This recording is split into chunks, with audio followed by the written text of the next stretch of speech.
Hello and welcome to Sports This Morning. I'm Cecilia Omogbe. I am Taya Salam. Many thanks for joining us again. All right, we'll start this morning with the game between Enyimba and Ifeanyi. It ended 2-2. Enyimba had to come from 2 goals down to win that game. It was Obot who scored the dying minutes of the game to get that equalizer to give them the draw. Wow, about 2 games in now in terms of the rescheduled games. No wins. No wins. 1 loss and a draw. I'm sure that's not. They're still celebrating from the fact that they are in the quarterfinals stage of the CAF Confederations Cup. They need to move on now. All right, also on the show, where we're going next now. Okay, English final in the UEFA Champions League in Istanbul. That's after Chelsea defeated Real Madrid by 2-0 to seal a 3-1 aggregate victory. So it's going to be Manchester City and Chelsea in the final of the UEFA Champions League come May 29th. We can't wait for that to happen. Also on the program, yes, the sun is not shining at all. It was themed by the Atlanta Hawks. What a game, what a performance. Okay. They lost by as much as 32 points. They were We're talking about the Phoenix Suns right here. They were well beaten. Shout out to the Phoenix, to the Atlanta Hawks. Very, very impressive victory for them, Cecilia. So 135 to 103. That's how it ended in favor of the Atlanta Hawks. Of course, remember the Phoenix Suns, they were on a 5-game winning streak. So this is quite impressive. We will be talking about that game much later on the show. But before then, there were other games that went down as well today in the NBA. So we're going to run through those results for you. And 9 games in total. And let's start with the Celtics against the Magic. It ended 132 to 96 in favor of the Boston Celtics. Kemba Walker returning from injury to score 32 points in that game. Elsewhere, the Portland Trail Blazers smashed and absolutely routed the Cleveland Cavaliers 141 to 105. Damian Lillard, 32 points on the night. The Suns and the Hawks, like we said, it was a stunning victory for Atlanta in that game, 135 to 1. 18 points to lead 7 scorers in double figures for the Hawks. We'll come back to that game shortly as well. The Sacramento Kings were in action against Indiana Pacers, ended 104 to 93 in favor of the Kings. Marvin Bagley III keeping Sacramento's slim playoff hopes alive. The Rockets were in action against the 76ers. Yeah, it was another beatdown, another loss for Houston. This time, they suffered a 135 to 115 loss against the Philadelphia 76ers. Joel Embiid with 34 points in 3 quarters. Okay, and 12 rebounds in 25 minutes. So they just continue the streaking. Talking about the Philadelphia 76ers extending their winning streak to 6 games now. All thanks to MVP candidate, talking about Joel Embiid, as Tayo mentioned earlier. So you're looking at this and you're looking at how this guy has been streaking 30 points and 10 rebounds in 25 minutes or less, and he became the only player from the 76ers to be able to do that, having 30-point game with 10 assists in less than 25 minutes. So right now, Embiid has actually earned a 15th.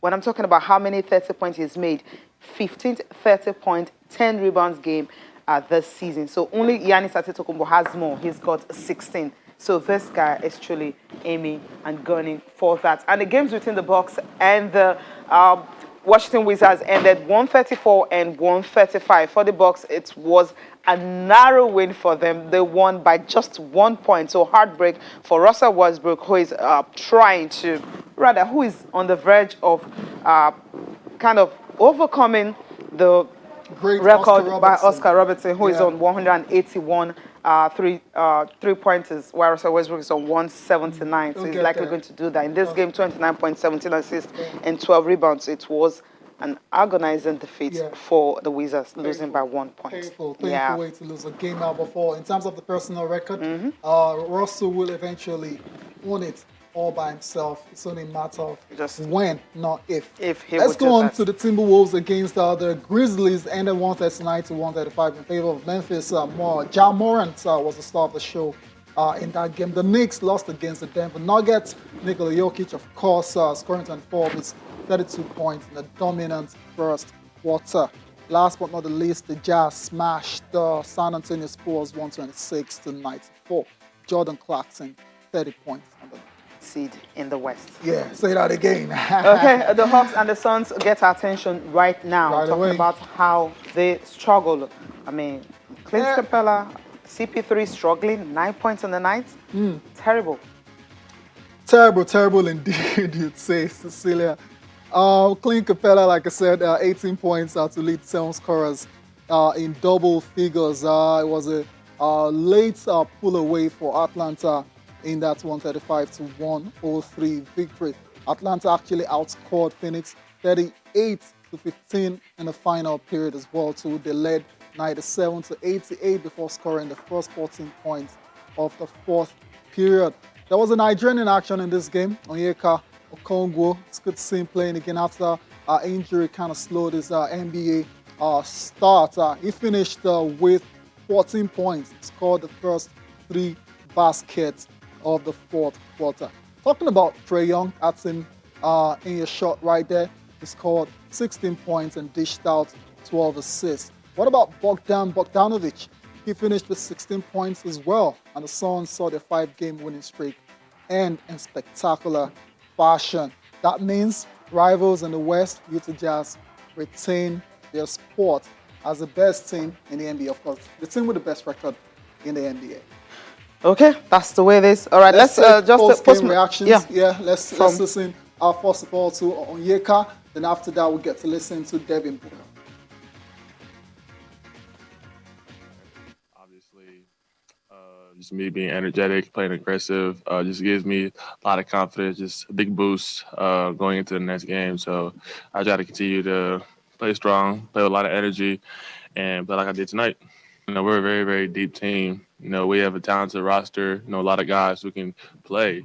That's just a good thing for us going into the playoffs. I'm very confident in my ability to guard, no matter who's out there on the court. That's what I've been brought up to do, playing basketball for so long, to be able to play defense and guard. And obviously, for different players, they got to do different things. And these high-scoring guards in today's NBA are very talented. So obviously, I got to, be alert and be able to guard. It was tough. You could have any excuse in the world, but they play some good basketball, and I don't think we were ready for it to start. They came out hitting a lot of shots, we were hitting a lot of shots, and you don't want to play back and forth with the team that had 2 days of rest when we're coming off back to back. 30 points wasn't bad for him, but when Yeah, it wasn't CP3 is enough. coming up with 9 points in how many minutes, then that's when you worry. But the Suns are still second, so They're second, and expect them to keep shining until the playoffs. And this is just a blip on the Okay. road. And he actually mentioned the fact that they were coming off back-to-back, Yeah. playing against a team that had 2-day rest. Of course. So eventually they ran out of gas. It's as simple as that. it happens. All right, let's look Top at the top performers. performers. The players who put up some big numbers on Loads the of night. them this Loads of morning. them. Cecilia, Right? Loads of them. Damian Starting with Lillard. Damian Lillard, 32 points, 3 rebounds, and 9 assists. Next up is Ja Morant, 37, 4, and 10 for the Memphis Grizzlies. Joel Embiid, Embiid. of course, the Cameroonian center, 34, 12, and 2 for the Philadelphia 76ers. Jordan Clarkson, what a player, what a season he's having for the Utah Jazz, 36 and 4 in their victory as well. Kemba Walker, back from injury like he never left, 32, 3, and 4 for the Celtics in their victory over the Magic. Nikola Okay, Jokic, MVP yeah. frontrunner, 32, 12, and 6 for the Denver Nuggets in their win over the New York Knicks. Russell Westbrook, Cecilia was talking about that. Another triple-double. I've lost count now. Well, okay, I'll actually say 179 yeah. career triple-double for Russell Westbrook. 29, Just 12, 3 and shy 17. of all-time record Yeah, Oscar Robertson's. When and not if. That record Okay, is going in the next down. 3 games, I think it's going to have it. So we'll leave tennis and quickly touch down on the fight that is back on. Yes, yesterday was a little bit of I told you, It's Cecilia. kind of funny, just for us to have something to talk about. Yeah. Talking about the super middleweights, Title boxing fights title fights between Canelo and, of course, Billy Joe. Billy Joe Yeah. Sanders. And then it's up now. These guys have to face up. I mean, they went up for the Thanks. photo op, and Yeah. all the talk about it's not going to go ahead because it's a smaller ring and they want a bigger ring. Yeah, so he can so we know run. it's So going he to go can on. run and run So and it was run just all a lazy night. talk. Yeah, Yeah. so like I told you, it was just pure mind games from Billy Joe and his camp, and we can see a bit of jarring going on right there. Apparently, Billy Joe was taunting Canelo over his failed drugs test and all of that. So I think all of this is just gonna result in Canelo absolutely destroying Billy Joe on Saturday night, and like I said, I don't see any other result. Anyways, Yeah. the story is the fight is back on. It's not cancelled like Yeah. we all expected, and we're gonna get to see these two guys slug it out Yeah. on Saturday. I can't wait to see that. Okay, we'll leave boxing, quickly touch down on golf. It's something interesting coming up. We talked about a European Super League. But right now in golf, you're having a Super League also, where golfers will be offered as much as 20 million quid for them to just Money, play golf money. across Europe. And Cash Rory rules McIlroy, everything around. it's all about the money grab. Anyways, Cecilia, I'm not gonna say much about this. All right. Football, sports in general, is all about money as well too, and I just don't like to see this guy is taking the moral high ground. Yeah. Anyways, Because let's listen to Mark Roy and another golfer speaking on this proposed golf Super League. When we come back, I guess we'll be joining us. all right. With the SGL, yeah, look, they first contacted me back in 2014. So this is 7 years down the line, and nothing has really changed. Maybe the source of the money's changed, or the people that are in charge have changed, but nothing has happened. No sponsorship deals, no media deals. No players have signed up, no manufacturers have signed up. It's been through so many iterations at this point, and I think people, you go back to what happened last week in Europe with the European Super League in football. People can see it for what it is, which is a money grab, which is fine if that's what you're playing golf for, is to make as much money as possible. Totally fine. Then go and do that if that's what makes you happy. But I think the top players in the game.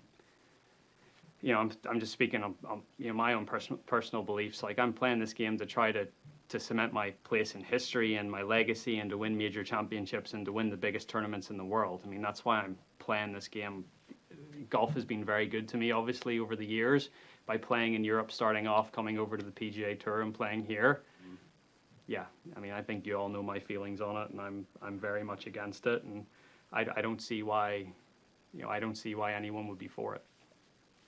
I haven't heard anything personally, so again, I don't have much interest. I mean, I love it out here on the PGA Tour, and we're very fortunate to get to go to some unbelievable places and play for a lot of money and have an opportunity to grow our brands and grow the game of golf. And I'm very content and very happy with everything how it's going here. So again, I hadn't heard of anything. I don't really know what the article said or what the word was, but I haven't been told, so maybe I'm not of interest to them.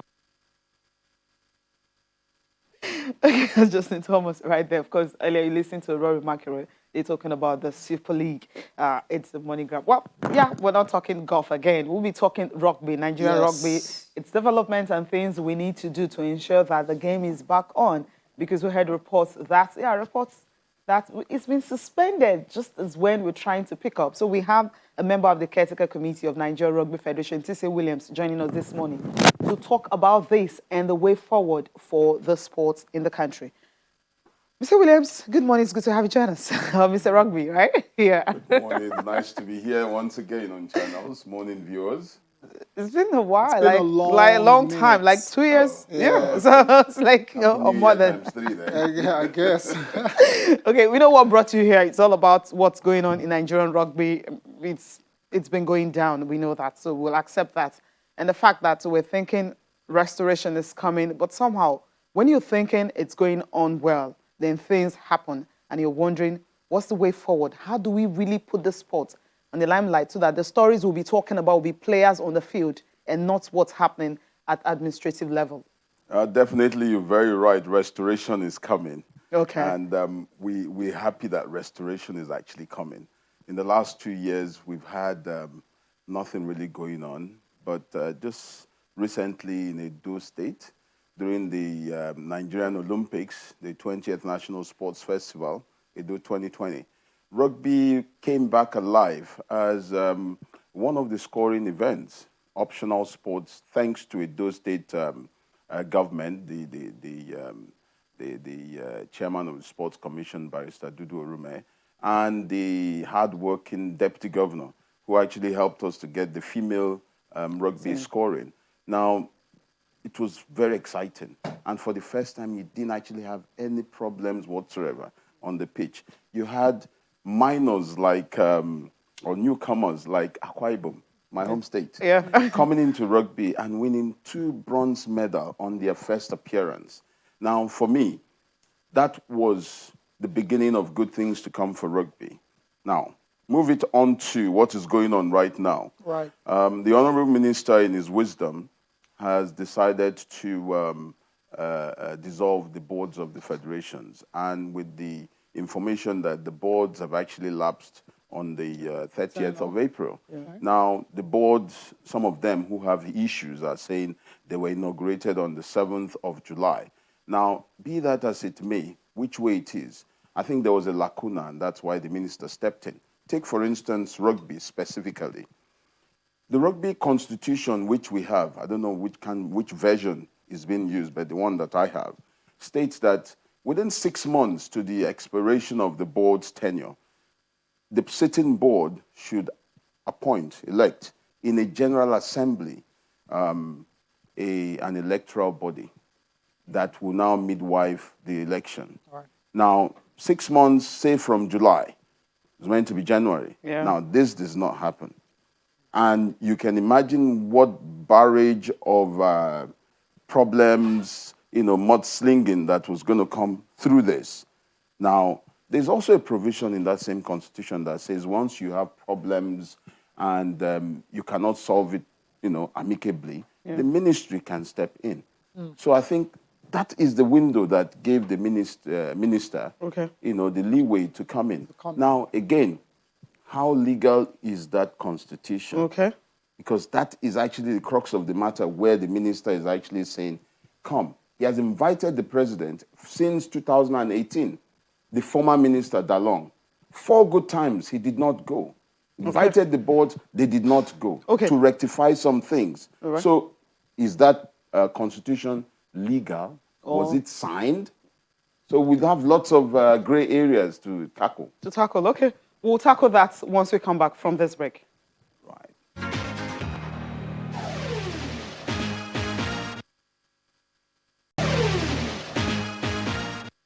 Okay, it's time for us to talk about the suspension of the Nigerian Rugby Federation by the international body, and also the fact that, the story coming out that is actually legal, so it's not real. So tell us more about that.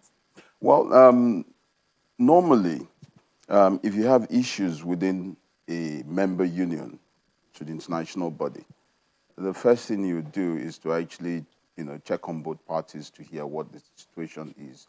And probably you come down as well to meet. You notice what is happening in Athletics Federation. The minister has stepped down on what he wanted to do because the international body, Athletics World Body, came here with the African body and they sat with the minister and they jawed and they agreed. You cannot come to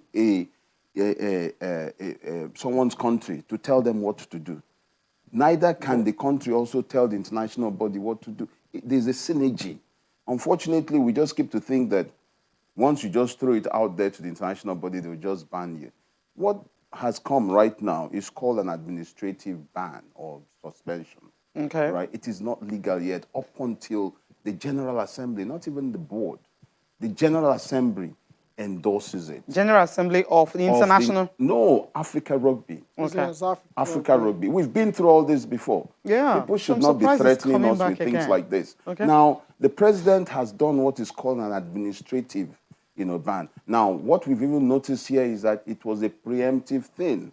Somebody from Nigeria said to them, do it, you will twist the honorable minister. You cannot do that. Oh. Now, you have a situation right now where the president who has written that, right, we're going to take him on. We're taking him to the international body.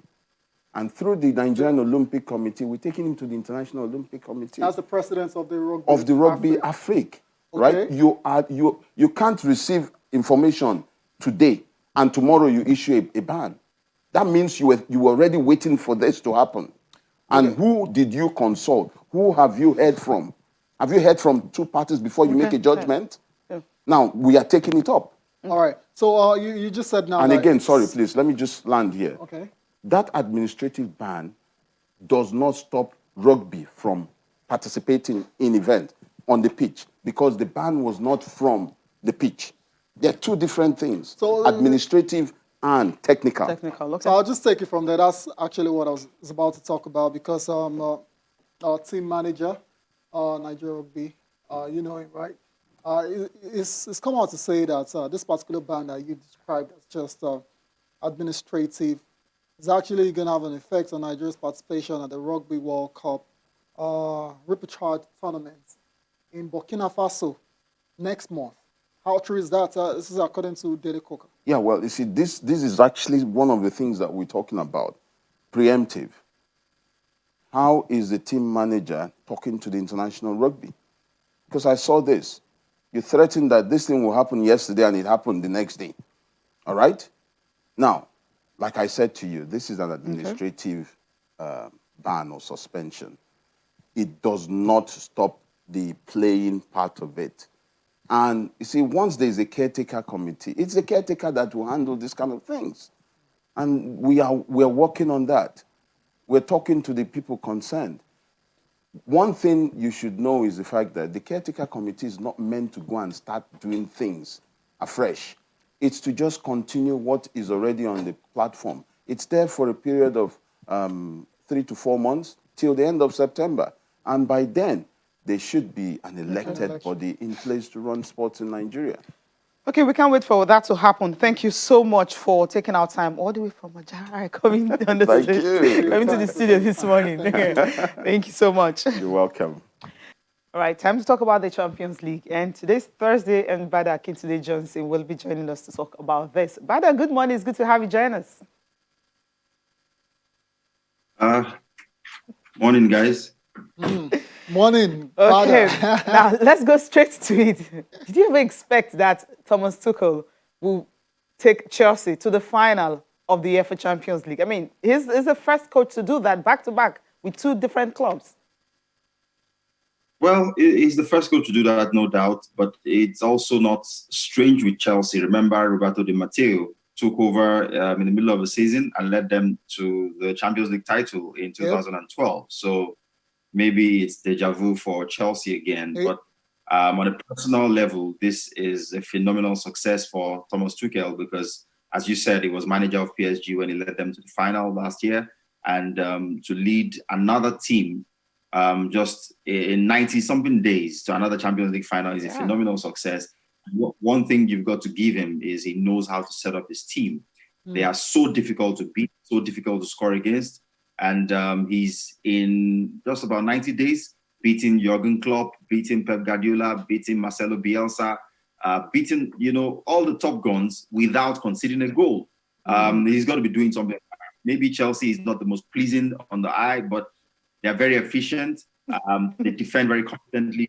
They've got N'Golo Kante back in the form of his life. And they've got players who would always score goals. So I think he's got the right mix. And that final will, by no stretch of the imagination, be, it wouldn't be a one-sided final. Yes, City may go in as slight favorites, but as we saw in the semi-final of the FA Cup where Chelsea beat Man City, it's going to be a very tight affair. And City have got to be on their A game 100% to get past this very, very tricky, very efficient, very organized, very disciplined Chelsea side. You can say that again, but I totally agree. Thomas Tuchel, he showed pragmatism that I didn't really expect from him coming into this Chelsea job. But it shows you and tells you that he knows the job is cut out. He knows working for Roman Abramovich simply means you've got to deliver results, and that's exactly what he has done in his very short reign as Chelsea manager. As a matter of fact, he's faced Real Madrid 6 times. He's yet to lose a game. So perhaps yesterday's result wasn't that surprising. But let's go to the match itself, how it played out. Chelsea creating loads of chances, once again being wasteful. Real Madrid, on the other hand, apart from 2 Karim Benzema shots, which were saved by Mendy, didn't really do much, especially in the second half where you expected them to come all out to try and salvage the situation. Well, I thought for the first time, the ages of the Real Madrid players really showed, because they had to face the game. They couldn't sit back and just pass it within themselves. They had to actually go chase the game, create chances, and they just couldn't do that. Luka Modric, Toni Kroos, Casemiro look like retirees or guys who just came out of retirement to play football compared to the urgency of the Chelsea midfield. N'Golo Kante was snapping at any and everything. Jorginho, all of those guys. There was mobility. Mason Mount.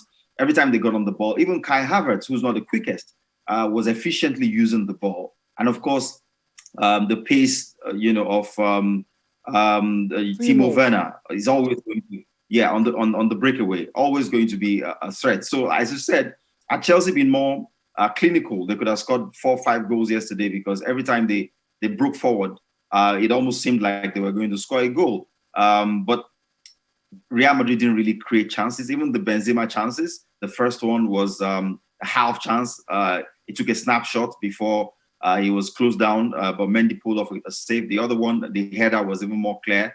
Apart from those 2 chances, had to remember any threatening situations that Real Madrid conjured.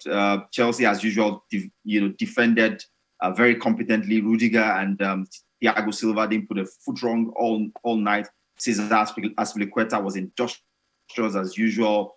On the left side, they were solid as well. The midfielders, because of the pace and energy that they had, were going either ways, so quickly, defending with a lot of, aggression and attacking similarly aggressively. No matter how you looked at this, there was only going to be one winner in it. Real Madrid needed to get an early goal to kind of like ruffle Chelsea's feathers, but they just couldn't create. They couldn't move the ball quickly enough without losing it. And once they lost it, they always carried that risk or ran that risk of being, hit very quickly on the breakaway. And at this level of football, at this critical stage of the competition, second leg of the semifinals, for Timo Werner to be scoring the easiest goal of his career, tells you that, those sort of things don't happen to Real Madrid teams. They just don't happen. Where, a striker, is left with an unguarded goal to tap into, and the signs were there. Varane was ruled out. Sergio Ramos was just coming back from a long-term injury. And going into an all-important game with those sort of things. Vinicius Junior was played on the right side when he's typically more efficient on the left side, where he can run past people, cut in on his stronger foot and shoot. They just look like a team that was hoping. And of course, the less said about Eden Hazard's contribution, the better. Less said. I think actually, less said, but I totally agree. I think he has answered the question, because I was going to ask him why the rationale behind starting Sergio Ramos, who hasn't played the ball for like almost a month, and you started because he's your captain, and you saw the way it was actually turned around by Kante and of course Pulisic. Hindsight is 10 over 10, Cecilia. Normally Sergio Ramos is very inspirational. When he's available and fit to play, most coaches will start him. That's not the reason why Real Madrid lost. But he was turned around. Did you see what Pulisic and Let's take a listen. Let's get the post-match reaction coming from Thomas Tuchel. Of course, he's very delighted to be leading Chelsea into the final of the UEFA Champions League on May the 29th. What a spirit to show in moments where we needed to suffer in first half, and what a reaction in second half. and to never the heads were never down, heads were always up, even after these big chances that we missed. Always stayed positive, and we never regret something. So it was fantastic. Job is not done yet. We are in final. We are in 2 finals now, and the sacrifice I personally gave is worth it since day one. So yes, we will arrive with self-confidence and with a positive energy in Istanbul, and hopefully with everybody, no injured players. And we will arrive in Istanbul to win, not to be one of the participants. We want to arrive because we arrive with a clear focus to win it. Chelsea going into the final against Man City, very confident of perhaps winning their second Champions League title. And like Bada said earlier, twice now they've had coaches mid-season and they've gone all the way to the final. Once they won it. Avram Grant, first of all, and Roberto Di Matteo.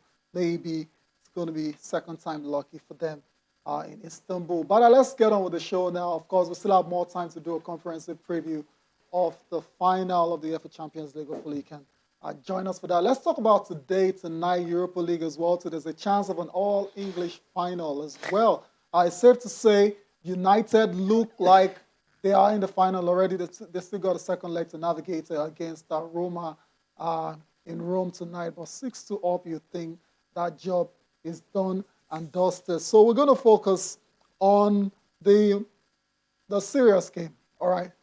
Arsenal taking on Villarreal. Arsenal 1-2 down from the first leg in Spain. How do you see this game panning out at the Emirates? Arsenal have all the players back and are ready to go as well. I think Arsenal have got to count themselves extremely lucky to still even have a chance in this tie, because Villarreal could have put the game to bed or put the tie to bed in the first leg. At 2-0 up, they had 2 glorious chances they should have taken, didn't take them, and then Arsenal got a very lucky penalty. For me, it was not a penalty. Saka, just threw himself on the ground and got a penalty, which Pepe converted for 2-1. And Arsenal could even have tied it later on when Aubameyang was pleading by Partey and slipped as he took a shot. But Arsenal's season depends on this particular 90 minutes. They know it. They've had an abysmal league campaign. Well, extend that and say domestic campaign. They're out of all the cup competition domestically. They are in 9th, I think, in the Premier League. The only realistic chance Arsenal has of playing European football next season is actually to win this competition. So with all of their players, or most of their key players back fit, Kieran Tierney is back in training. Lacazette is back in training.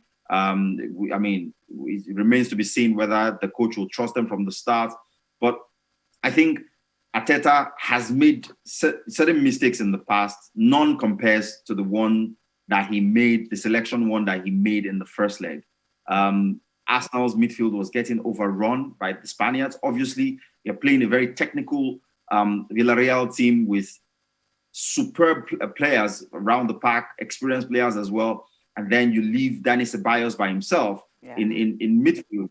Ceballos is not the quickest player, and so it was getting done for pace time and again, and Arteta did nothing about it until the guy got sent off early in the second half. Yeah. He's got to be thanking his stars that Arsenal still has an opportunity to progress in this competition. Of course, 2-1 is not the most insurmountable lead. It's not an unassailable advantage. Arsenal only needs to win 1-0 to progress. But Arsenal hasn't kept a clean sheet at home since January. So you will believe that Arsenal would have to score more than 1 goal to stand a realistic chance of progressing, meaning they have to score 3 goals, because if they score 2 and Villarreal scores 1, the game will go into extra time.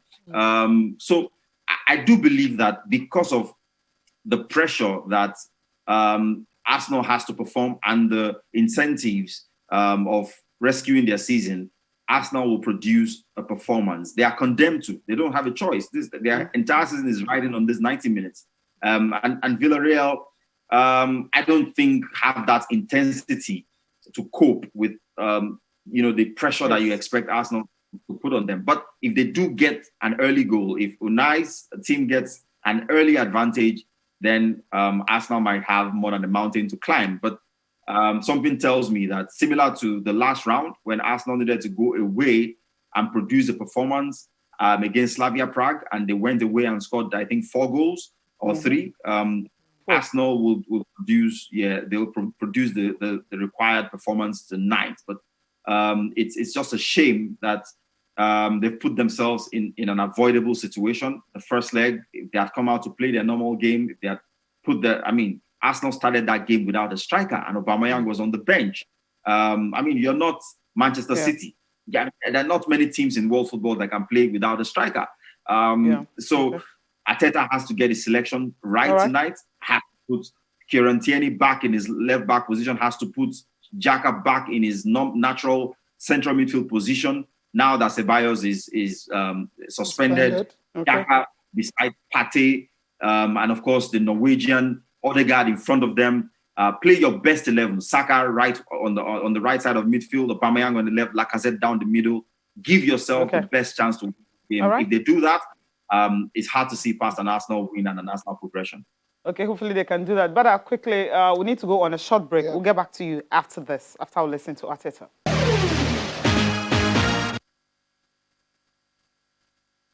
It's a massive game for everybody, but in particular for the club, because we are here representing a football club and our fans. And what we want to do is do it the best way, winning trophies. And if we win tomorrow, we will be much closer to get another trophy. And this is the only aim and the purpose that's why we are here. I don't know, difficult to respond to that. What I can say is that winning always helps for the future. It's the best way to prepare anything for the future.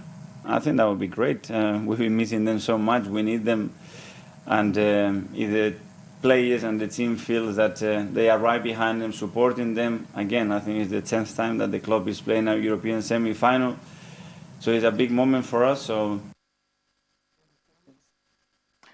All right, Bada, quickly, before we let you go, in 30 seconds, United and AS Roma game, what's going to happen in that one? Will United just sit back and not score, or will Roma come out to play? And then United is going in with winning mentality. United can even afford to allow Ole Gunnar Solskjaer run out. That's how dead the game is. It's done and dusted. There's no way Roma is coming back. They've sacked their manager on the back of that woeful loss in the first leg. So it's curtains. United are through. It's just a question of going and seeing out the game. They may lose, maybe by the odd goal, but there's really no reason to overextend themselves. And more than enough rest. They didn't play last weekend because their game against Liverpool was postponed. All right, thank you so much for joining us again this morning. Thanks for having me. All right, let's listen to Ole Gunnar Solskjaer quickly on what his team intend to do for them to get a result in Rome.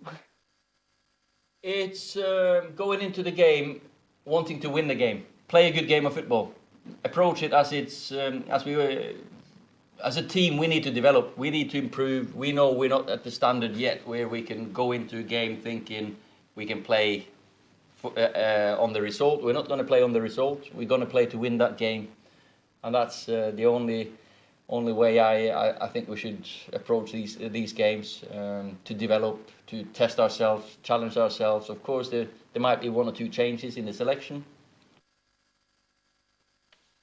Challenge, that's what it's all about. I'm talking about Embiid Nigeria Professional Football League, the game that was played yesterday, rescheduled match day 14. Embiid had to leave it late for them to get another draw. That's the second they're having. Because the league is on break, so Embiid will use this time to actually play their games. From all indication, they are not really growing on the table. Now, 17 games they've played, and they still don't move up because they've dropped 4 points, from those 2 games. Could have been 6. But they are home against Ifeanyi. It ended 2-2, and if you can see what the screen is reflecting, is the fact that it was Imo Obotu to score that 90th minute goal to rescue a point for them. They were down, 2 goals down. They were 2 goals down with 12 minutes to play. So they should count themselves very lucky to get a point in this game. Of course, Ruben Bala inspired that comeback, got the first goal. And on the dot of 90 minutes, Imo Obot equalized for Eimba. And that's how they were able to just managed to get a point, because that would have been another loss. Another loss, yeah. And you know what we always say about games in hand? They don't mean nothing until you play Yeah, it that's and it. you win it, right? And you're like, okay, I have 5 more games to play. I'm maybe 5th on the table. If yeah. I win those games, I'll be If. back. If. Yeah. There's always that if. But Embiid, it wasn't just a good day for them at all. But rescuing a point is something. And now, if you take a look at the table, they're 5th on the log. 17 games they've played so far. Others have played 19, except for Rangers and, of course, Lobby Stars, who have 1 game in hand. But once the league resumes right now, Embiid still have two more games to go. 2 more games to go. So they're not even guaranteed that they can move up the table, because the point they're having is 31, and you have the league leaders on 36. So that's 5 points off the pace with 2 games in hand. 2 games in hand, so they can easily win those 2 games. And that's the good thing about this season. It's been so competitive and tight, and no one is really pulling away from the other. Like, they also are closely packed together. So if they win these 2 games, they'll be right at the top again. That's saying that. So that's they can take a bit of consolation from that. And I can't wait for the season. Those 4 points they've dropped, it could have been second. It could have been, but they even third on the table. Anyway, but they lost those 2 games. That's how it is for the Nigerian Professional Football League. We scheduled the game for Embiid, the People's Elephants. Let's quickly talk about, South Africa. They have a new coach. Yeah. Okay, a 69-year-old man who won. Okay, you're happy. Okay, who you won? Happy. No, it would have been great to get Bad Sports on this. I know I've got a few South African friends, and they're like, it's such an underwhelming appointment. But underwhelming. But he led Cameroon to AFCON success in Gabon in 2017. He's a very good man, especially on the continent. So I just wonder why the South Africans are not impressed. But that's it. Confirmation. There were actually rumors before his appointment that Benny McCarthy was going to get that job.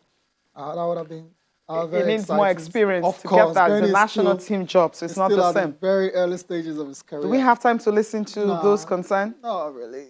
Okay. Anyways. You're sure about that? We don't have time to listen to them. Maybe tomorrow we'll get to listen to what the SAFA president had to say concerning it, and also himself, his reaction from that. Now, let's take some tweets before we leave the studio. Ejike says, Chelsea were mercurial on the night. Nothing else to add. Off to Istanbul from a proud Chelsea supporter. I love that. And, of course, this one coming in from... From Noble Flyer Man, a message as well. Kudos to Tuchel for masterclass. He was talking about Real Madrid age catching up with them, as well as their financial mess. City will beat Chelsea easily in the final. We'll see about that. Joseph Akman, you're just reminding us that you already said Chelsea are dark horses in this season's Champions League, and they will shock the world of football on the 29th. Okay. We'll see if they can shock the world. Dark horse. Yeah, no one thought they would go. They've taken out Atletico, they've taken out Real. Like, they're just going on like under the radar, and then in the final, all of a sudden, you never know. They took out the Spanish team. All right, all English final. Yeah, all English final, May 29th. Yes. Papers now start with Complete Sports. And in Complete Sports, what you have here is Ayana chose not a player of the year contender. Yes, that's from Complete Sports. Of course not. Okay, Natero says Osimhen will become a top player in the world. That's coming from Napoli striker. He says he's got the ample room for improvement. What's the striker? Yeah, details would obviously is on the page. I just wanted to know without. No, it was message Napoli striker. That's what he's saying. Oh no, I choose Genk exit is a complex issue. That's according to the sporting director. What's complex about it? He's paid the money and it's gone. It's as simple as that. I'm sure they don't want him to leave. Yeah. That's why if the right offer comes, it's gone. It's gone. Let's go to Sporting Life quickly. May 29 Istanbul. City versus Chelsea is going to be a blue day in Istanbul on the 29th. Messi plans to remain at the top level for 2 more seasons. This guy can play for another 5 seasons. 5 seasons. At the top, at the very top, no doubt about it. Because he's playing with a very average, less than average squad right now. Arsenal versus Villarreal. Aubameyang says 90% ready for that game. Let's be ready. Of course, Ancelotti wants Bale at Everton. Man United, Liverpool rearranged. You want Gareth Bale at Everton. You want a hungry player in your club and not the one that decides to play when to play. Sporting Sun will be the last one this morning. And 2020-2021 performance ranking. NHL Floor, CR7 and Neymar. You have the top rankings right there. And Neymar to take pay cuts to join Barcelona. Okay. And Oshola diagnosed with an ankle injury. That's a sorry one. I know Barcelona and Chelsea, that's the women. They're playing in the final of the Women's Champions League. So you have Chelsea, men and women, in the final of the Champions League. Fantastic. We'll see if the Spanish team can end up winning it. I'm rooting for Barcelona to beat Chelsea. They couldn't do it against Leon the last time. Okay. Let's see if they can do it against... That's fair, because it's a Nigerian in that side, as of course, so it's only right. Anyways, Dr. Kenyan, we got a message as well too. You're waiting for Arsenal to defeat Unai Emery tonight and reach the Europa League final. Thank you. Thank you for watching as well. I'll try and join us tomorrow if you can. I am Taya Salam. Cecilia Mongbe. Have a great day.